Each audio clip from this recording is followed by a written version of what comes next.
Treasury of Common Sense with Leith Van Onselen. He's the Chief Economist at MB Fund and NB Super, who joins us. Leith, it's been a huge morning. We've got this gold rush. Everyone's feeling really good. You're not going to run on our parade, are you? We'll talk about the bad numbers, are you? Or is that just your job? No, actually, we've got some decent news this week. Oh, John, very good. All right. Well, on the inflation front, at least. Off you go. Good. Okay. Yeah, so on Wednesday, we got the Q2 CPI inflation data from the Australian Bureau of Statistics, and it came in below expectations and should see the Reserve Bank keep interest rates at hold at this Tuesday's meeting, so that's good news. So the main measure that the Reserve Bank looks at is called trimmed mean inflation. So that's basically your overall inflation when they get rid of the most volatile components. And that came in below expectations at 0.8% for Q2, so the June quarter. And that was that was lower than expected. So 1% was expected by economists. And I suspect that this would be a huge relief to the Reserve Bank, as it was basically in line with its May statement of monetary policy. And that 0.8%, if you annualise it, it means that trim mean inflation is running at 3.2%, which is only a tad above the top end of the Reserve Bank's inflation target. So the result should be enough to keep the RBA on hold, especially given that on the same day that we received that CPI data, the second quarter, the June quarter retail sales were also released, and they were an absolute shocker. So retail sales volumes, which feed into the national accounts, which haven't been released yet, they fell by 0.3% over the quarter once you adjust for inflation, to be down 0.6% year on year. And here's the kicker, John. The annual change in retail sales volume has now been negative in the last 5 quarters. So if you exclude the pandemic, we've only had 4 quarters since the early 1980s whereby the annual growth has been negative, yet we've had 5 in a row. Yep. So that shows you how weak it is. And even worse, once you strip out population growth. So as you know, the population's been growing about 2.5% a year. Retail sales volumes per capita fell by 0.9%, and they've declined for 8 consecutive quarters, to be down 3% versus the same time last year. So all this basically tells you is the consumer economy's stuck firmly in recession, and this lower inflation data than was expected means that the Reserve Bank is, almost certain to keep rates on hold on Tuesday, and I suspect they won't be lifting rates again, and we'll probably get rate cuts sooner than later. And certainly financial markets have swung from tipping further rate rises about a week ago to now tipping rate cuts fairly soon. So, we'll see how we go. I mean, I can hear a lot of our listeners who work in this retail area who, and you and I would do the same thing. You talk about how things are going. Oh, not too good at the moment. They'd be screaming, going, yeah, thanks, tell us something we didn't know. When all these numbers come out, they know. And so they'd be sitting there going, so this is how I'm travelling. They're aware of where it is in terms of the retail economy, and they hear talk, which has now receded, thank goodness. They hear talk that interest rates might be going up again, so their customers are going to pay more. They're going to pay more for their whatever loans they've got, not to mention energy prices as well. So how's that going to turn around? Yeah, look, it's an absolute, it's a horrible industry to be in at the moment, the bricks and mortar retail especially. So especially if you're in the discretionary space. So what that means is they're all the things that you are nice to have, so you don't necessarily have to buy. So I'm not talking about food and things like that, which obviously have to buy. And if you're a discretionary retailer, it's really tough, obviously. We've got, households getting smashed by soaring rents, soaring energy prices, soaring mortgage rates, etc. And to add insult to injury, we've obviously got a big boom in online retail spending. So in the last week, we got data saying that Amazon has taken increasing share of the Australian retail market, and I suspect that's going to continue. And so what that means is that if you're a traditional retailer, you're going to struggle. And indeed, the number of insolvencies in the retail space has rocketed in the last year, in the last financial year, the one that's just gone, according to the Australian Securities and Investments Commission. So it's a really tough area to be in, unfortunately. Yeah, and I think we all remember when Amazon first started and they talked about their big warehouse and the like, and then I think after 6 months everyone's going, well, that wasn't the impact that we thought. And yet now you got to stand out in a street like I do at my place and see how many times a day you get a little truck or a little van or sometimes just a car pull up delivering something. It's happening everywhere. Yeah, and it was also sped up by the pandemic, obviously. So we're all stuck at home, and then people got used to this online purchases.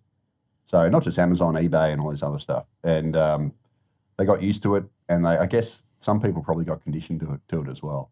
And they tried it for the first time and then they're, liking the convenience. And unfortunately, if you're a bricks and mortar retail, it's really tough.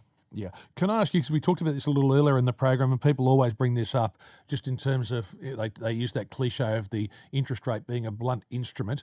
If you, Leith, were suddenly in charge of the economy, you didn't have to worry about Parliament, or you could actually do it your own way, how would you be controlling inflation if you could do it and you didn't have to worry about passing legislation? You had all the tools available to you. What would you do? Okay, I do two things immediately. So first of all, I'd set up a domestic gas reservation policy. I'd pull the Australian Domestic Gas Security Mechanism, which is the ADGSM, which Turnbull brought in to basically reserve gas on the East Coast, and then I'd regulate the price, so do cost plus pricing. That'd bring down gas and electricity prices almost instantly, and that'd ease inflation. And secondly, I cut immigration hard because we're still letting in people at a far quicker rate than we can ever build houses for them or supply business investment or build infrastructure, and that's inflationary. So it's creating inflationary pressures throughout the economy. Those are the two things I do instantly, and you could do them very quickly, and that would bring down inflation the quickest. Yeah, and what about, I know this is going to become an economics conversation, but people were talking earlier about things like stamp duty on insurance and the like, and we got ridiculous taxes like stamp duty and payroll tax that was supposed to go when the GST come in. Would you do something about those? Yeah, certainly I'd reform the entire tax system. So the tax system's way too reliant on those sorts of things, but more importantly, it's incredibly reliant on personal income taxes. So we are one of the most reliant countries in the world, if not the most reliant on personal income taxes. So we tax working really hard, and then we undertax other things like resources and land and consumption and stuff like that. And I'd be swinging the whole tax system around to especially taxing resources, because as I keep saying, we are the world's biggest resource exporter, one of the biggest producers. We should be the richest country on earth, like Norway is, who has far less resources than us, and yet they're sitting on a sovereign wealth fund that's worth $280,000 US per citizen, per resident, because they've taxed their oil sector properly, and we could have done the same. We could have, exactly. All right, at 25 minutes past 11, Leith Van Onselen's with us here. It's a Saturday morning. I'm having a look at the issue of housing, and I know this laces into what you say each week about immigration, but the front page of the papers today, you're saying, I'll pick up the Telegraph, which says in just the last few years, the income you need to service the average mortgage has doubled, literally doubled the income you need. And you got the front page of the Herald saying now that the nation's average mortgage has reached a record high of $637,000 after climbing $154 a day over the last 12 months. This is the housing crisis. Yeah, it is. And it's a combination of two things. So obviously, the mortgage rates have roughly doubled since the Reserve Bank started hiking interest rates back in May 2022. So that's added on its own about 50% to mortgage repayments if you're on a variable rate mortgage. And then at the same time, prices have gone up. So we've had increasing prices as well as the cost of servicing that debt has increased, which means that if you take out a new mortgage now, it's costing you about double what it did, several years ago. So it's not rocket science. It's a completely unsustainable market. I mean, if you look at Sydney, the median house price in Sydney, according to Domain, is getting close to $1.7 million. And you don't have to be a rocket scientist to know that is insane. That is just completely unrealistic for anybody that's new to the housing market that doesn't have the bank of mum and dad to possibly, pay. Now, obviously, that units are a bit cheaper, but they're still ridiculously expensive. So, look, it's an absolute disaster in the making. Yeah, and now you've got, now Claire O'Neill was presiding over the immigration issue. She's now going to go into housing, and the issue, and I think you've pointed this out, she's saying, I need a stronger communicator when anger about housing is at record highs. So stronger communicator to presumably counter what the Young Greens spokesman is saying very effectively to young people, but that's just about spin as opposed to policy, isn't it? Yeah, so what Anthony Albanese has done, he's basically moved the Home Affairs Minister, who failed in her job, to become Australia's new housing minister because she's a good talker. So the reason why I say Claire O'Neill failed is because in the Albanese government's first federal budget in October 2022, they projected Australia's net overseas migration would increase by 470,000 over the first 2 years. Instead, it increased by just under 1 million. So it overshot projections by about double. And then, O'Neill's also chastised the coalition repeatedly over its increase in temporary migrants under its watch, only for the number of temporary migrants in Australia increased by 500,000 above the pre-pandemic peak. So immigration absolutely boomed under her watch. And that's the main reason why we have a rental crisis. Not necessarily prices, but rental crisis. Rents exploded. And Albanese's excuse for moving Claire O'Neill there was, I quote, "We need a stronger communicator at a time when anger about housing is at a record high." Now, that to me just reads like Albo needs a good spin doctor. So, they create the problem, or they help create the problem in ramping immigration to obscene levels. And then the solution to it is to get someone who's great with words to basically spin the way out of the problem. And we've all heard of the Albanese government's housing target. They want to build 1.2 million homes over 5 years, completely unrealistic. Well, I think what they're about to find out is that opening the immigration floodgates is far easier than coercing the private sector to build a volume of homes that Australia has never built before. So Australia's record dwelling completions for a 12-month period was 223,500 in 2017. That's 7% less than Labor's 240,000 annual target, which they expect to meet for 5 consecutive years. And all the data we've had to date, John, has been so far below that, it's not funny. So just last week, we got dwelling approvals data, and that came in. Annual dwelling approvals fell to their lowest level since March 2013, and they're 1/3 below Albo's target. Yep. So they missed by about 77,000. Well, see, this is the thing, and these are real numbers. So it's not you saying, "Oh, this is what I think's happening," or "This is what I'm saying in theory." You're actually looking at the numbers. So the annual target, 240, and you've had a fall, 163,316. This was the annual. This is the annual result that you had in the last figures from the ABS. Yeah, and these are dwelling approvals, so that's forward-looking data. So that's that's dwellings that have been approved for construction. And the problem with that is we never just because the dwelling's approved doesn't mean it'll be built. Yep. So it means that the actual construction is probably going to be less than that. But they're not going to be ones that have third below. Nothing's being built that hasn't been approved. That's the point, isn't it?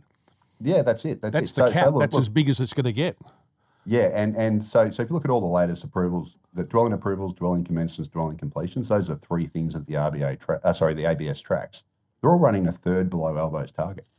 So at the same time as they're running population growth through immigration at historically high levels. So all this means is that we've got a record gap between population demand and new supply, and the gap is just getting wider.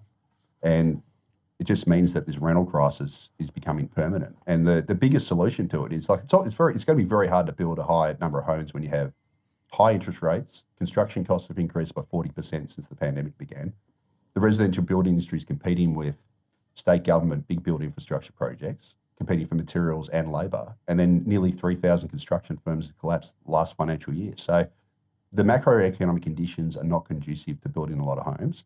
So that means that the number one solution, if you want to solve the housing crisis, is you have to slow demand by cutting immigration. But unfortunately, the immigration data that we've had so far this year has still been at an incredibly high level, which means that the housing crisis is going to keep getting worse. And Albo's solution to it is to put the minister who failed in immigration into the housing portfolio because she's a good spin doctor. Yep. That to me just doesn't make sense. All right, Leith, thank you for all of that. Just while you're still there, I've got a couple of notes just so you can hear this. Mario's a bricklayer in the domestic housing industry. The housing market not moving at all. Housing project builders not selling new homes to build, meaning the housing crisis won't be solved anytime soon. He thinks 2026 at the very earliest. Then I've got, I think you answered this one. We've got so much wealth under our feet. I find it hard to understand why we pay so much for everything. Well, point you made was that we've lost the chance to tax some of our resources, which we should have done a long time ago. And also, a lot of people talking about, we talk about foreign purchases of real estate. In theory, you're not allowed to buy existing real estate. You have to buy new real estate. But it looks, and all the evidence seems to be that they're probably driving a truck through some of that, aren't they? Yeah, they are. And the thing is, temporary migrants are allowed to buy existing real estate. And that wasn't allowed before the global financial crisis. So unfortunately, the Rudd-Gillard government changed that rule, and now they are allowed. So look, and there's a whole bunch of, if they put them through sort of trust structures and all this other stuff, there's some of that stuff goes on. But unfortunately, the data is really unclear there. All right. Leith, as always, fantastic. We'll hear you again next Saturday. Thank you so much for that. Yeah, cheers, John. Leith Van Onselen there from MB Fund and MB Super. He's the Chief Economist there. That is the Treasury of Common Sense from